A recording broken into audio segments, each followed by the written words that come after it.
Hello, friends, and welcome to a Friday edition of the Winning Culture Blueprint, a podcast for you to grow your leadership and to create a high performing team that's aligned and focused on the number one goals of your business to create breakthrough.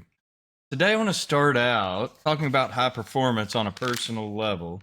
I was reading earlier in the week something about memory enhancement and high performance in your food. And one of the things I read about, and I've got something I want to show you here, is about the use of functional mushrooms. And I don't mean the kind that make you high that you get out from under a cow patty or something. But these are things like lion's mane, chaga mushrooms, maitake, cordyceps. And a lot of these things apparently are used for increasing your mood, your cognition, a lot of antioxidants associated with that. And of course, in this Laird Superfoods coffee, it comes blended in with something I drink every day anyway, which is strong coffee. So highly recommend. I've been using it 2 days now. I'll let you know how it goes in the coming weeks because I'm looking for some more energy, something to give me more margin, as I like to talk about. So check it out. I got this at Sprouts Supermarket in Dallas. So maybe they have it, all of them. There may be a way to order it online. Not sure. And this is certainly not a commercial for this, but check it out. See if it helps you with your cognition,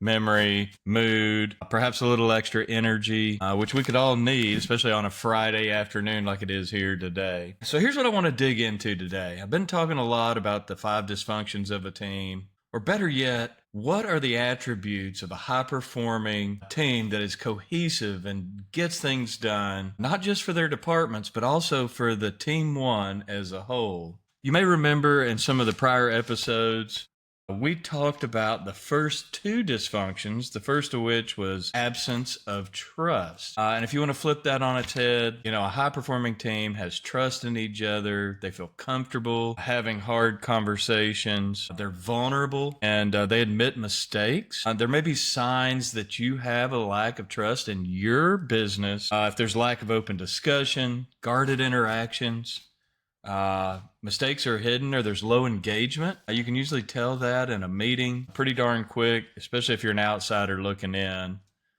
seeing how the team is performing. The second dysfunction is fear of conflict. People avoid difficult conversations, and what ends up happening, there's a bit of passive aggressiveness perhaps going on, and some unresolved tensions among the team. You might hear this: meetings are boring.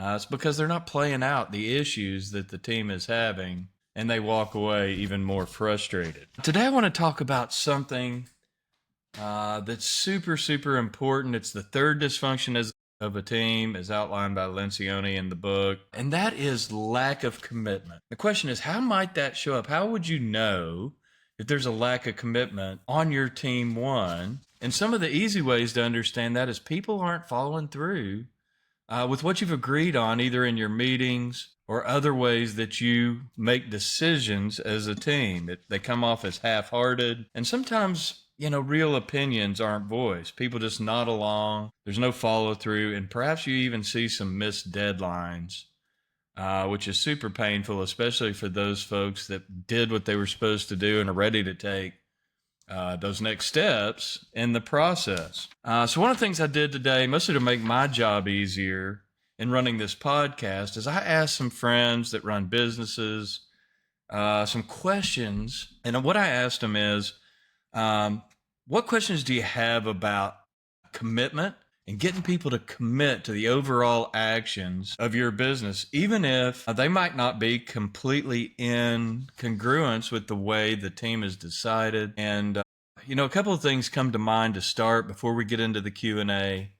And the first one, everybody really needs to be able to voice their opinion and have their say, and understand that, while that may not get decided to go their way, at least they felt like they were heard and that their opinion on the matter was heard out by the team. And while you may not go that way, studies show that if you feel like you've had a voice in the overall decision, you can, and most people do, actually commit or are able to commit to the overall decision of the team. So let's dig in here. I got this first question. It's really a statement. It says, hey, in our meeting, sometimes we go through so many things that people are unsure what exactly we decided on today. So the thing says, so what exactly did we decide on today? And so what that really reveals is just a lack of a clarity and alignment at the end of your meeting that says, hey, here's the things that we talked about. Here was the final decision. Here's the action steps we need to take. Here's how we're going to communicate, perhaps that cascading of messaging. I actually heard a story this past week about a major change in an organization where they were actually bought by another company. So the senior leaders came together. They had a conversation about what is the message that we're going to take to the next layer down to make sure that they understand where we're going, what the next steps are, who's going to be on the team, perhaps who's going to be off the team, and make sure we do that, in short order. And so the story went on that there was an employee got a call from her new boss. So she was elevated in the company, and the new boss told her, said, hey, you're now going to be reporting to me. We've got some changes in the org. She's like, well, gosh, what happened to my old boss? He said, well, he's still going to be around, but he's going to be doing this job over here. So the story goes on that she got off the phone. She felt confident. She's like, okay, well, I still have a job. I understand it. I'm just going to call my old boss and just, tell him congratulations on his new job and that I'm okay and that, we can still talk about the things we had underway to make sure they don't fall through the cracks. So she makes the call. Her old boss apparently hasn't gotten the communication from his new manager that he's changing jobs. And so it was a real mess. And you can imagine, it gives me kind of just a little bit of oogie chills, if you will, thinking about that lack of good planning on communication of the message. So back to the question. So what exactly did we decide today?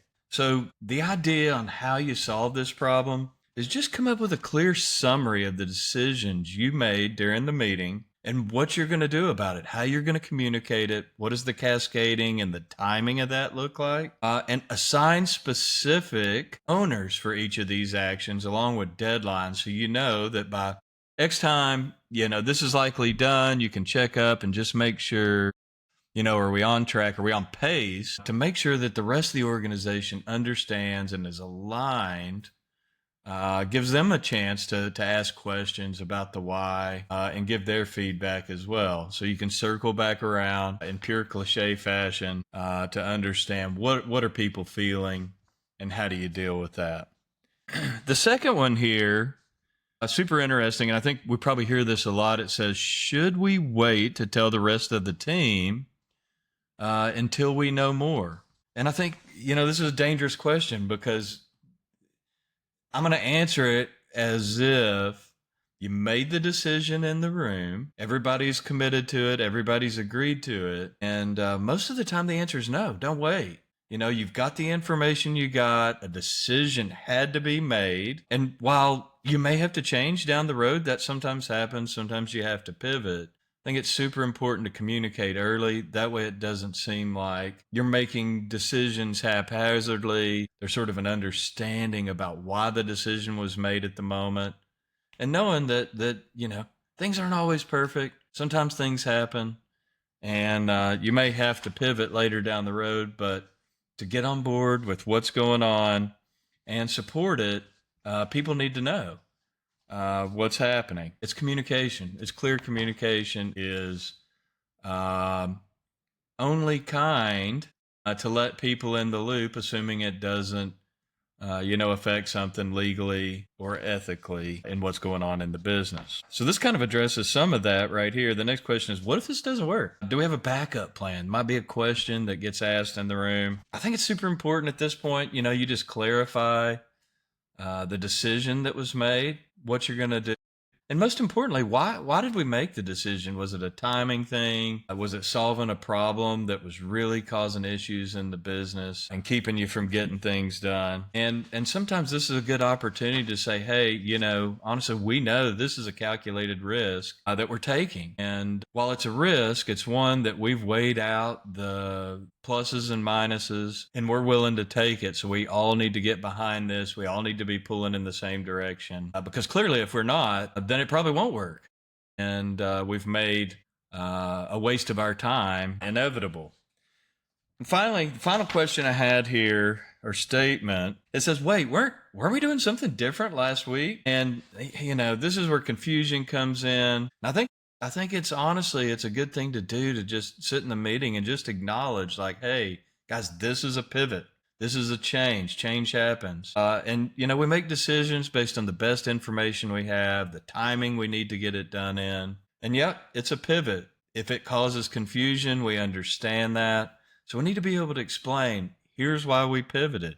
Here's why it's a change. Yep, we said we were doing this. Now we're doing that. Now, I don't mean that, and I've certainly worked for companies where everything seemed like a knee-jerk decision, and it's so annoying, especially if you are on the receiving end of that information that says, no, don't do that, do this, without receiving the why. Why is the change coming? What caused the decision to be made? So I think it's just important to ensure consistency in your messaging. Perhaps use visual tools if you can, a scoreboard that shows like, hey, what we were doing wasn't quite getting us there. We want to pivot a little bit here in our communications and our style and what we're measuring. Maybe it's just, you use your roadmap, right? If you have a roadmap of where you're going, and see that the decision you made was taking you off the path that was the straightest line to where you're trying to go. So you can reinforce those decisions over time. So remember, guys, the foundation of creating a functional team or a high-performing team is to create trust. To be able to have hard conversations, that invites the feedback, that invites people to have their say without fear of retribution or fear of feeling like, maybe you're going to put them down. This is really for the senior leaders there. And then once the decision's made, to really commit, get commitment around the room. And I've seen it go so far as to literally go around the room and ask each person to verbally and physically acknowledge, yes, I commit. This is what I'm going to do. This is when I'm going to do it. And even though it might not have been my idea, or I might think it could be done a different way, I got my say. I'm committed. I'm part of the team, and we're going to get this done. So a couple of things I want to share with you. And this came right out of Lencioni's book about what are some things you can do to ensure commitment to the decisions that were made of your group. And I've got them written down here. There's just 3. These are simple, actionable takeaways you can use to make sure that you've got commitment. The first one is conclude every major meeting with a clear summary of decisions and who's responsible for those. Number 2, use deadlines and decision-making timelines to avoid endless discussions. Again, you could talk about it till you're blue in the face, to the end of the earth, or until it's no longer even important. But what they found is making quick decisions a lot of times is the best. You're going to make a pretty good decision with much less information than you think is necessary. So you don't end up in this sort of analysis paralysis, or however you want to call it, but I think you know what I'm talking about. And then finally, as I said earlier, require each team member to verbally state their commitment to what initiatives have